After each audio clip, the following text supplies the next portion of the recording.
Hello guys, welcome to my first mini blog. मी आहे स्वप्नील खरात आणि ही माझी सायकल. तर आज मी चाललो आहे कॉलेजला. मी सध्या छत्रपती संभाजीनगर इथे राहतो आणि देवगिरी महाविद्यालय हे माझं कॉलेज आहे. तर मी मध्ये आल्यानंतर इथं आहे नेट कॅफे. इथे आपण कुठला पण फॉर्म भरू शकतो आणि इथे साईडला आहे सायकल पार्किंग, जिथे मी माझी सायकल नेहमी पार्क करतो आणि आज मी तिथेच पार्क केली.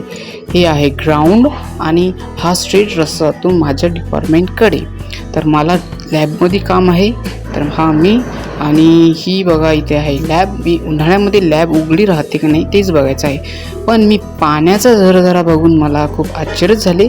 इथे पाणीच पाणी, बोर घेतलं तर खूप पाणी लागेल. आणि हे आहे ॲडमिशनचं वगैरे, इथं नटरंग सभागृह वगैरे आहे. आणि मी आलो लॅबमध्ये, इन्क्वायरी केली आणि मी चाललो आहे माझ्या डिपार्टमेंटकडे आता. तर माझं डिपार्टमेंट आहे डिपार्टमेंट ऑफ इंग्लिश लँग्वेज. आम्ही सध्या आर्ट्सचा स्टुडंट्स आहे आणि लिटरेचर मी चूज केलेला आहे. आणि माझी लेक्चर्स व्हायची 50 या हॉलमध्ये आणि हा माझा हॉल आणि हा मी. तर तुम्ही बघू शकता सध्या कोणीच नाही कारण की उन्हाळ्याच्या सुट्ट्या आहे. हे आहे देवगिरी महानंद आणि इथं खूप बेस्ट आईस्क्रीम्स भेटतात. आणि आता मी चाललो आहे विवेकानंद कॉलेज, जिथे मला थोडं काम आहे. तर बाय बाय, सी यू.